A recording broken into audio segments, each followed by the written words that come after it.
Salutations chers auditeurs et spectateurs, c'est Vérité à venir et on se retrouve en ce week-end glacial pour une actualité bouillonnante. Le white privilege, vraiment? Parlons-en. Ça fait un certain moment que dans cette actualité française en tout cas, nous entendons parler d'une dominance culturelle, d'un white privilege, d'une oppression sociale, de discrimination prégnante. Partout dans l'actualité, missions locales, ou encore des journaux comme ça qui peuvent parler de discrimination pour les pauvres racisés. En nous disant, il n'y a pas de race, mais il y a tout de même des racisés, des discriminés par rapport à leur couleur de peau, ou encore leur origine, ou la religion qui est pratiquée. Que ce soit dans le travail, que ce soit également du côté du logement, mais aussi pour tout ce qui est du crédit, comme si une banque allait fermer ses portes lorsqu'elle peut faire en tout cas des intérêts. L'Assemblée vote la généralisation des tests anti-discrimination. Ça va être magnifique, ça va enfin pouvoir permettre petit à petit de mettre les pieds dans ce qui va être de l'établissement de statistiques ethniques.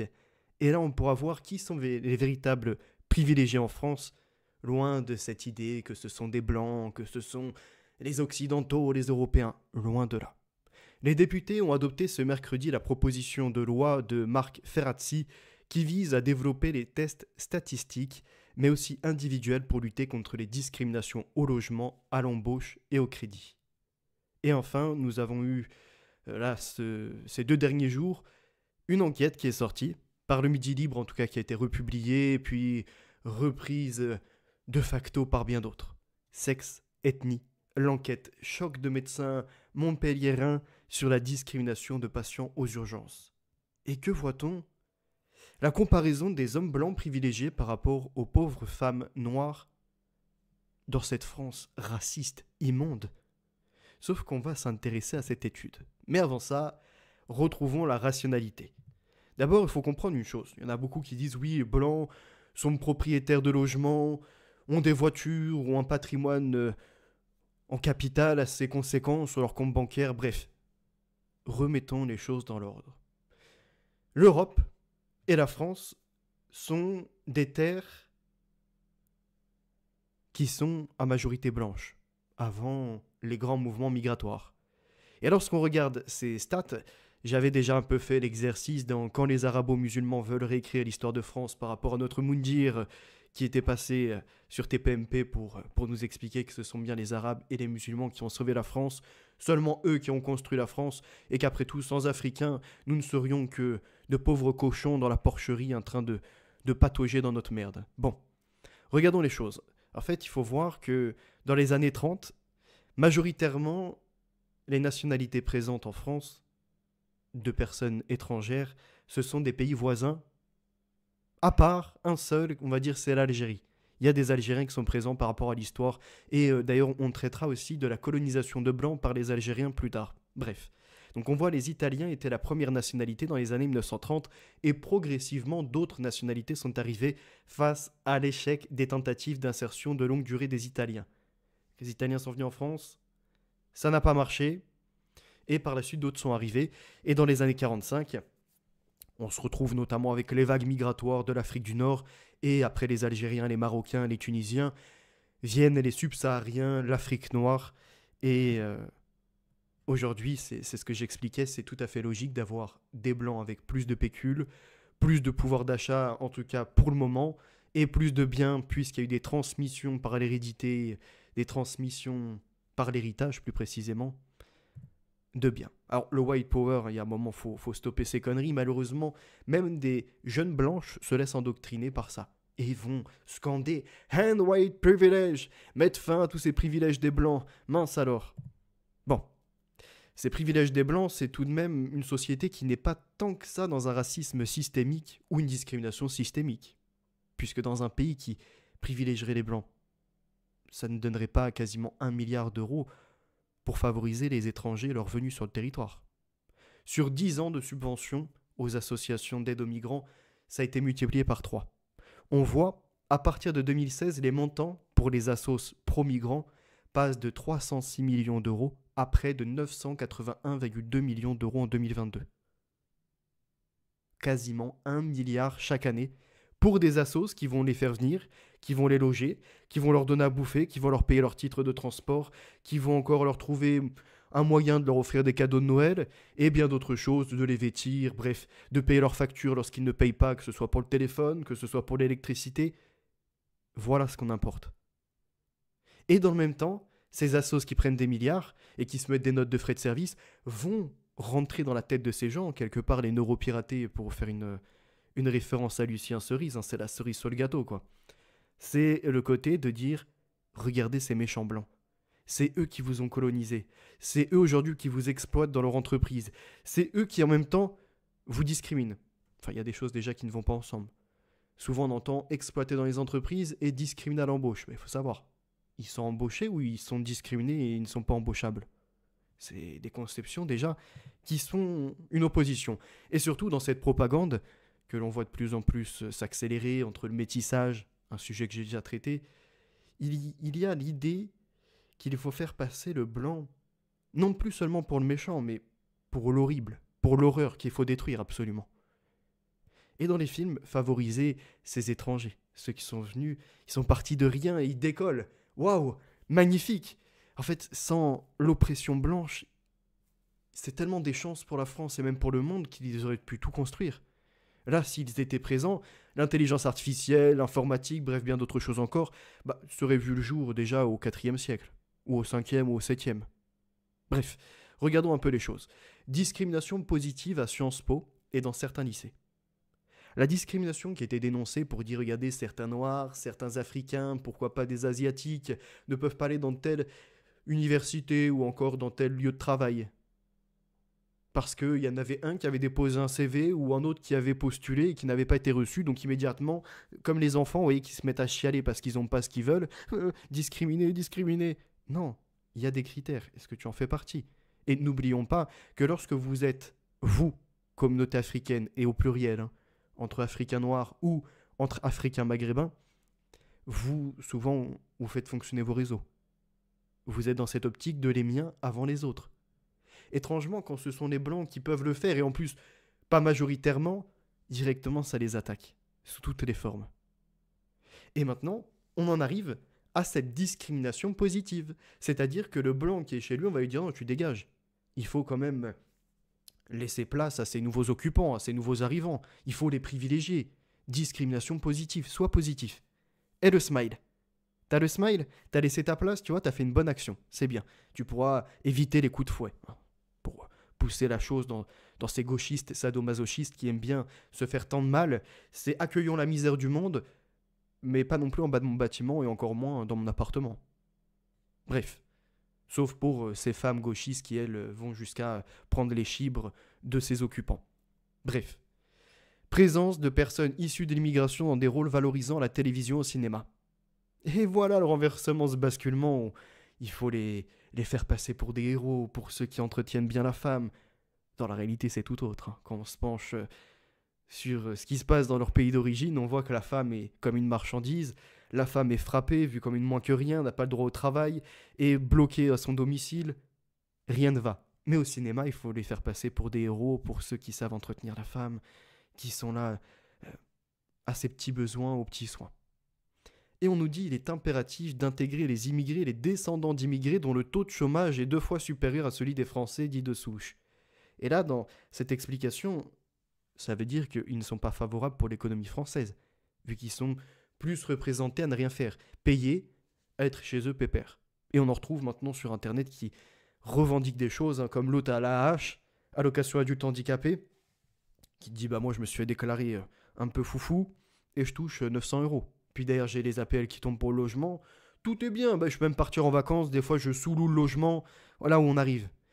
On en arrive à des situations où des Africains sont venus en France, non seulement sont logés, sont nourris par les assos, on leur trouve encore des moyens de les aider pour leur payer leur titre de transport gratos. Ils ont donc de l'argent sur le compte et ils peuvent eux partir en vacances. Et en plus de façon illégale, des fois, vont faire des sous-locations de logement ou redonner leur titre de transport ou ce genre de choses. Ça en devient des plus scandaleux. Mais bien évidemment, il faut dire que c'est le français de souche qui est le problème, l'extrême droite. Alors j'ai vu que sur le côté, il y avait Hervedon qui est arrivé, n'hésitez pas à liker, à partager, salutations à toi. On a vu, là c'est dernières 48 heures, d'autres articles sortirent, racisme, sexisme aux urgences. Et en titre, Libération et bien d'autres, aberrations, un homme blanc est mieux pris en charge qu'une femme noire, révèle donc une enquête. Aux urgences, vaut mieux être un homme qu'une femme et blanc que noir. Donc des titres qui sont frappants, percutants pour à nouveau être repris sans forcément lire le corps de l'article et encore moins s'intéresser à l'étude. Bon, ce que je vais faire. Il y a d'autres articles qui sont sortis, discrimination selon le sexe et l'ethnie, l'étude d'un chef du service des urgences qui interpelle. L'étude menée auprès de 1563 soignants. Qu'est-ce que l'on a dans le corps de l'article ? Un homme blanc aurait 50% de chances de plus supplémentaires qu'une femme noire d'être considérée comme une urgence vitale quand il consulte dans un service d'urgence pour une douleur thoracique. Pourquoi comparer les hommes aux femmes ?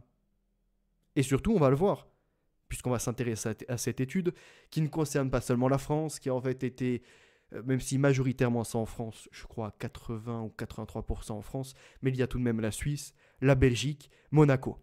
Là, l'article de Libération nous dit « Aux urgences, on a plus de chances d'être mieux pris en charge si on est un homme blanc que si on est une femme noire. » Et appuyant toujours sur ce propos de ce méchant blanc, les blancs plus que les personnes racisées.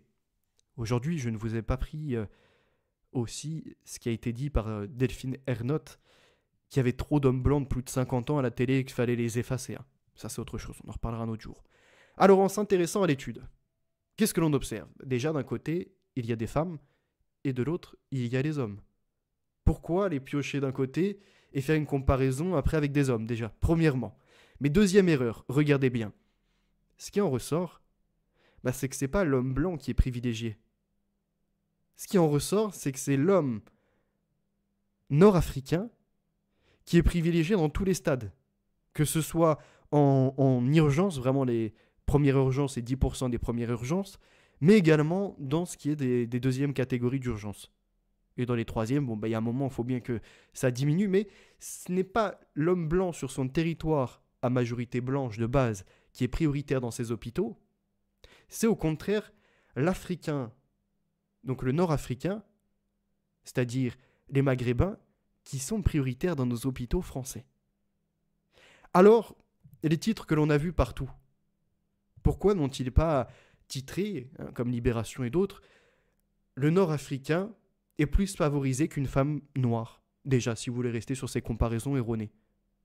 Mais surtout, là, ce qui en ressortait, c'était de voir qu'en soi, l'homme blanc et l'asiatique sont à peu près au même rang, et que par contre, ceux qui sont favorisés, ce sont justement les étrangers, c'est-à-dire les Africains, qu'ils soient noirs ou les Nord-Africains arabes, dans nos hôpitaux français.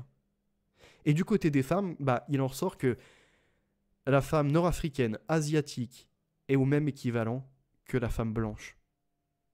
Seule la femme noire est un peu plus dégradée dans ses statistiques, et pareil pour la deuxième priorité au niveau des hommes noirs, un peu dégradée également.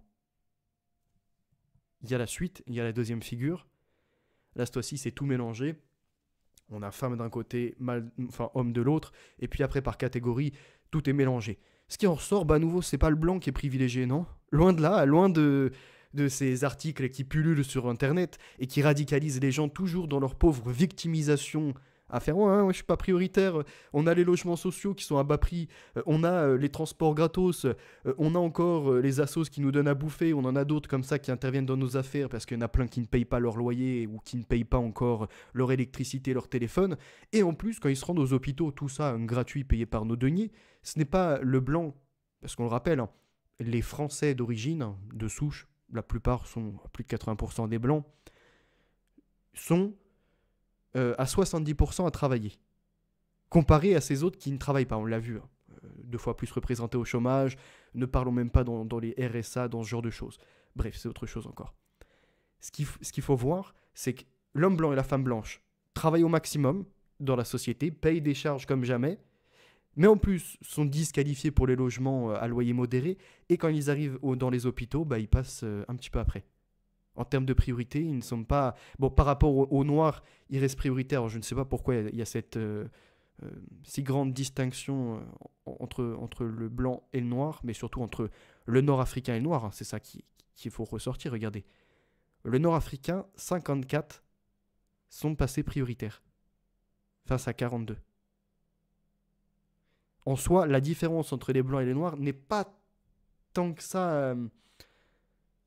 La nuance, elle reste là et c'est à peu près équilibré. Par contre, les Nord-Africains, eux, sont encore une fois problématiques.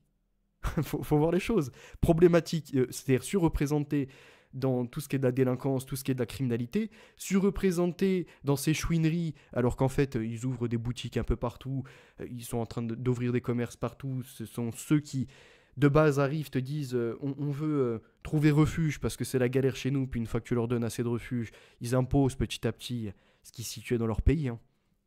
Là est le problème. Alors après, pour l'emploi, on a dans le même temps un fichage et discrimination chez Adecco, les directeurs plaident non coupables, une intérimaire en larmes. Ce qu'il faut voir, c'est que c'est l'un des seuls fichiers qui a existé et ça a été repris et gonflé, monté en épingle pour en faire tout un système, toute une action qui serait omnipotente et surtout présente partout dans la société. Partout, il y aurait comme ça dans le recrutement une disqualification de ces gens pourtant si efficaces. Des chances pour la France, quoi, que l'on laisserait de côté. Est-ce que vous imaginez un peu les patrons, leur objectif, c'est de faire la rentabilité, rentrer un maximum d'oseille. Donc peu importe que ce soit blanc, noir, arabe ou ce que tu veux, son objectif c'est si tu bosses bien, que tu mets tes bras ou que tu mets ton cerveau correctement dans son entreprise et que tu es efficace, il va te recruter. Son intérêt n'est pas de favoriser un blanc qui ne ferait rien face à un noir qui serait ou un arabe qui serait compétent. Non, c'est la compétence égale, après il sélectionne. C'est encore autre chose. Le procès, démarré le 28 septembre, a repris. Au début des années 2000, un stagiaire de l'agence Adecco Montparnasse Restauration avait dénoncé l'existence d'un fichier PR4 pour les intérimaires noirs regroupant plus de 500 noms. Donc déjà, les Nord-Africains feraient bien de fermer leur bouche sur cette histoire en disant on est discriminé. Non, c'était pour les noirs, premièrement. Deuxièmement, ce qu'il faut voir dedans, c'est que s'il y a eu un fichage, c'est peut-être qu'il y avait une raison d'en avoir un. Que les noirs étaient recrutés, et, en tout cas dans ces profils recrutés au niveau de ces lieux, de ces régions, ce qui en ressortait des patrons ou des entreprises qui embauchaient, c'est peut-être des feignants, des gens qui ne se présentent pas à l'heure, qui ont toujours un motif pour être en absence, ou encore sur le lieu de travail en train de regarder des vidéos à rien branler. Mais ça, faudrait pousser la réflexion plus loin, mais le gauchiste ne peut pas, parce que rapidement on ressort de sa victimisation pour être dans la rationalité. Et la rationalité met des baffes aux gauchistes. Le fichier PR4 existe, même si son interprétation a été contestée, énonce la procureure de la République de la 31e Chambre correctionnelle de Paris. C'est le troisième et dernier jour d'une affaire démarrée au siècle dernier qui a commencé à être jugée le 28 septembre et qui voit la société d'intérim Adecco et deux anciens directeurs d'une agence de restauration à Montparnasse d'être jugés pour le fichage d'intérimaires selon leur couleur de peau, en l'occurrence le fameux sigle PR4 pour les intérimaires noirs. Le parquet n'a pas été convaincu par les dénégations des dirigeants et a requis 3 mois de prison avec sursis contre 2 anciens directeurs, Mathieu C, 57 ans, Olivier P, retraité 61 ans, et 50 000 euros donc d'amende contre Adecco France, tout en regrettant un délai affolant. Et ce qu'il faut voir, c'est que dans ces choses-là, on voit qu'il y a des condamnations. Ce qui signifie que les discriminations, le racisme systémique, comme ils veulent laisser entendre, n'existent pas. C'est un fantasme.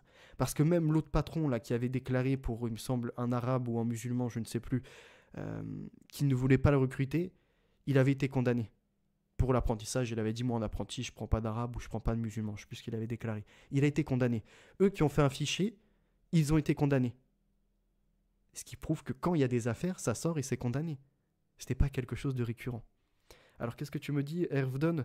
Le fichier PR4 de chez Adecco ne fichait pas par couleur, mais c'était des feignants qui étaient mis dedans. Mais oui, mais les feignants ont toujours la raison de se victimiser. Hein. Ça justifie leurs choses. Et ben, on le voit, ces feignants sont médiatisés et ça donne ça. Grenoble, donc la ville de Grenoble avec les deniers de la population, avec les taxes, trouve le moyen de faire imprimer des affiches partout, hein, placardées dans la ville, pour encore une fois mettre toutes ces populations contre le seul qui n'apparaît pas, c'est le blanc. Donc l'adversaire, dans la tête de tous ces gens, là, tous ceux qui passent, asiatiques, musulmans, arabes et noirs, dans leur tête, c'est l'adversaire, le blanc. Bah, c'est lui qui est privilégié, puisque sur la fiche, j'ai 5 fois plus de probabilité de subir des discriminations dans le monde du travail. J'ai 2 fois moins de chances d'obtenir un entretien d'embauche, j'ai 27,4% de chances en moins d'accéder à l'allocation d'un logement et j'ai 31% de chances en moins d'accéder à l'achat d'un bien. Alors, premièrement, qu'est-ce qui en ressort? Grenoble s'engage contre le racisme. Bon, le racisme anti-blanc, ça n'existe pas. Le racisme, c'est uniquement les blancs contre tous les autres. Enfin, ça, c'est ce qu'on nous laisse entendre. Quand on voit les jeunes victimes aujourd'hui qui se font frapper en groupe, que ce soit à l'école ou de façon extrascolaire, comme ces femmes que l'on voit de plus en plus, même ces jeunes filles, devrais-je dire, frappées par des « Eh, wallah, sur le Coran, tu n'as pas intérêt de porter plainte » ou « Eh, wallah, wallah, mon frère, c'est pas parce qu'il t'a violé que tu dois porter plainte ou que tu dois porter la parole contre lui. » Voilà ce qui en ressort. Et ceux qui me diront « Arrête, c'est raciste », non, non, c'est pas raciste, c'est la réalité. C'est la réalité, ou encore de d'autres Africains noirs qui sont en groupe et qui se mettent à frapper des gamins blancs. Et ça, on l'observe partout. On l'observe en France, on l'observe à Londres, donc en Angleterre, on l'observe aussi aux États-Unis. Partout où ils vont, on leur a mis dans la tête que le méchant c'était le blanc et ils se retrouvent maintenant à le dégommer. Et il faut voir après la suite au niveau des entreprises, que ce soit dans les boucheries halal, que ce soit dans les kebabs, que ce soit encore dans les boutiques afro-américaines ou même afro ou encore asiatiques, dans les épiceries, dans toutes ces entreprises-là, dans toutes ces sociétés, on ne retrouve pas de blanc en caisse. On ne retrouve pas de blanc mis en rayon. On ne retrouve pas de blanc dans ces travails. Ils se favorisent entre eux. Et sur ces images, ça a été récupéré sur le site officiel de Grenoble, donc de la mairie de Grenoble. Vous avez tout de même la source, parce qu'il ne faut pas annoncer 5 fois plus de probabilité de subir de la discrimination, 2 fois moins de chances d'obtenir un entretien d'embauche. Les gens, ils s'arrêtent là parce que ils se retrouvent dedans. Donc une femme voilée, immédiatement, elle va s'attacher à ça. L'homme arabe, il va se retrouver là-dedans. Les noirs vont se retrouver dans la femme noire. Bref, chacun va se retrouver ou l'asiatique encore, dans ce personnage asiatique. Chacun va s'arrêter sur l'image de sa représentation de communauté et va se dire, moi, je me reconnais dans lui. Et oui, je pense, parce que j'avais un jour déposé un CV et qu'on m'a pas répondu que c'était du racisme. Alors que s'il faut, pas du tout. Mais dans leur tête, ils vont s'associer à ça et ils vont se mettre dans ce mythe de eux-mêmes, ils ont été discriminés. Et ce qui est incroyable, c'est que pour acter ça, il faut bien qu'il y ait une source. Et bien la source, elle est en miniature en bas. Et sur les images qui sont disponibles sur la mairie de Paris, c'est impossible d'obtenir la source. Seulement dans les villes où la source, mais vraiment c'est écrit en tout petit caractère, hein. Il faut avoir l'œil de lynx. J'ai été récupéré. C'est quelque chose qui date de 2015, qui se nomme discrimination religieuse à l'embauche, une réalité. Il y a juste pour le côté du logement, où là il y a une autre étude, et il faudrait que je la trouve parce que c'est écrit tellement petit que je n'arrive pas à y accéder pour le moment. Alors, déjà, ce qu'il faut voir, c'est que dans cette étude-là, ils nous renvoient une autre étude également, et dans cet autre document, ils nous disent « Ce sont ainsi plus de 90% des résidents en France métropolitaine âgés de 18 à 50 ans qui considèrent que les discriminations à raison de l'origine ou de la couleur de la peau sont une réalité, 55% qu'elles se produisent souvent. » Ah, tellement endoctriner les gens que même les blancs se disent « Bah ouais, en fait, je crois qu'on est raciste. Je crois qu'on ne s'en est pas rendu compte, mais on a favorisé les nôtres avant les autres, certainement. » Bon, bref, il s'attache à ce discours imaginaire qui continue la chose plus loin, en dehors de la couleur de peau, de l'ethnie, va même en parlant de l'orientation sexuelle, de discrimination à l'embauche. Enfin, ton orientation sexuelle, à quel moment tu viens l'exprimer lors d'un entretien avec un patron ou lors d'un CV que tu déploies. À aucun moment, tu n'as un intérêt à te dire LGBT+, ou mettre un drapeau multicolore pour un entretien d'embauche. On parle de travail, on ne parle pas de ce que tu aimes faire en sodomite en dehors du travail, ou pour d'autres pratiques. L'expérience, c'est seulement 6 profils et 6231 CV envoyés. Mais c'est 6 candidats. Si véritablement on voulait établir une bonne expérience, il eût valu avoir 10 profils de Michel différents, 10 profils de Samira un peu différents, c'est-à-dire des Samira, des Natacha, des Sonia, des Nathalie, pour les entre guillemets blanches, des Nathalie, des Valérie, des Isabelle, bref. Et pour Esther, on peut faire comme ça la chose. Pour Mohamed, ça aurait été Mohamed, Kamel, Hakim, bref, différents profils, au lieu de rester juste sur un prénom. Parce que peut-être qu'il y a des prénoms qui heurtent plus dans la société, ou en tout cas sont attachés malheureusement à des stéréotypes, il faut le reconnaître. Maintenant, voilà. Est-ce que ça a lieu d'être sur un CV? À l'exception de leur collège, un établissement confessionnel pour les catholiques et les musulmans, à l'exception de leur centre d'intérêt, une implication dans les associations confessionnelles. À quel moment tu mets ça sur un CV? Tu ne mets pas sur un CV où tu vas pratiquer ta religion, ou si encore tu participes à des associations. Ça, c'est encore une fois pour créer un phénomène. De base, il n'y en a pas, mais il faut créer un phénomène. Et pour le justifier, dire qu'il y a une discrimination contre les pauvres musulmans ou contre les pauvres juifs parce que les méchants catholiques blancs, bah, ils sont là, et ben ils ont fait ça. Ils ont établi 6 CV. Sur ces CV, ils y ont inscrit des établissements confessionnels pour les catholiques et musulmans, une implication des associations confessionnelles, et à partir de là, ils en sont venus à établir que ce n'est pas le prénom en fait en soi qui a été disqualifiant, mais ça a été la confession de la religion. Mais maintenant, dites-moi qui, sur ces CV en 2023 ou même 2024, ou encore plus tard par la suite ou par le passé, vous avez déjà inscrit, vous, de votre côté Et j'ai jamais vu ça. Même en prenant, vous savez, sur Internet, ce qui est disponible, des fois, vous avez des prototypes qui vous sont mis à disposition pour après les reprendre et les modifier un peu. Souvent, c'est le cursus scolaire, les formations, puis les expériences professionnelles, et pourquoi pas les centres d'intérêt, ce qui reste du domaine du sport, du cinéma, de ce genre de choses. Jamais il n'est demandé d'inscrire son établissement confessionnel ou encore d'indiquer par quelle association confessionnelle vous êtes là à vous développer dans la société. C'est pour comme ça créer ces phénomènes. Et en plus, ce qui n'a pas été relevé, et que moi je vais vous présenter prochainement, c'est un livre que j'avais de côté, qui s'appelle Réseaux sociaux et compagnie, le commerce des données personnelles. Professionnelles, j'allais le dire, parce qu'en fait, c'est lié à ça aussi. Donc, dedans, il y a la SSI, Société des services en ingénierie informatique. Il développe un peu dans ce modèle-là de l'exploitation de personnes qui sont en études encore et qui prennent comment dirais-je, en stagiaire. Et il y a autre chose, c'est ce dont je vous parlais, les fausses offres d'emploi, qui sont sur Pôle emploi, Indeed, peu importe, et qui sont là uniquement dans l'objectif de récupérer des CV, et dessus, sur les CV, il y a numéro de téléphone, adresse postale, nom, prénom, les compétences professionnelles, et pourquoi pas des centres d'intérêt. Ce qui veut dire qu'eux, ça leur fait des fiches qualifiées, et ils vont les revendre après sur le marché, à des prospecteurs, à des gens qui vont téléphoner pour je ne sais pas, vous vendre une formation ou encore pour vous vendre un service ou pour vous parler de sport ou pour ce genre de choses. Ou encore pour vous envoyer des petites brochures pour s'abonner à le sport ou encore à, comment ça s'appelle, l'équipe 21 ou ce genre de conneries. Ça n'a pas été pris en compte dans l'étude. Ça montre les biais. Et ce qui en ressort de l'étude à la fin, c'est qu'en soit entre Michel, Nathalie, Dove, Esther et Samira, il n'y a pas tant de différence que ça. Ça joue à 10 CV par-ci par-là. Par contre, c'est pour Mohamed où là, oui, c'est plus que frappant. Il lui faut 20 CV avant d'avoir un entretien, quand pour les autres, ça tourne entre 5 et 7. Maintenant, ce qu'il faut voir, c'est ont-ils postulé aux mêmes offres? Et pour le Mohamed, peut-être qu'il faut reconnaître la religion musulmane, on inquiète certains aussi dans les entreprises, par rapport aux prières, par rapport à ce qui se passe malheureusement dans la société où on entend des gens qui sont capables de jurer et faire les pires actions à côté, ça reste dans le cerveau.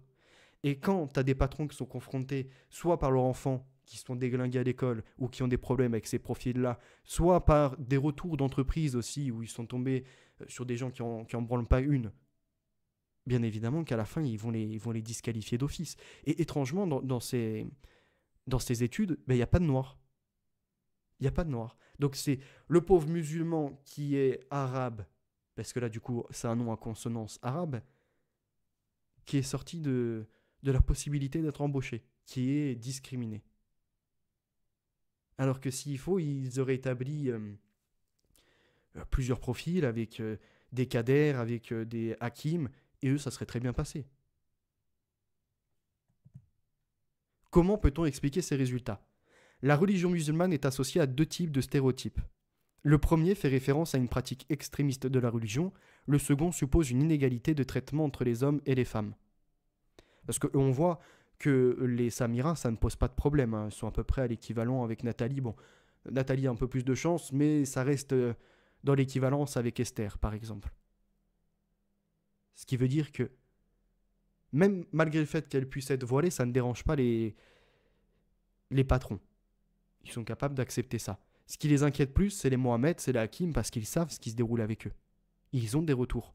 Des vols dans les entreprises, les vidéos qui sortent lorsqu'on les voit en livreur, qui sont là à ouvrir les boîtes aux lettres et puis à fouiller un peu dans les colis, ou encore ce qui se passe dans les villes. Il suffit d'observer les trafics de stupes, les problèmes, les gens également qui ne se présentent pas à l'heure.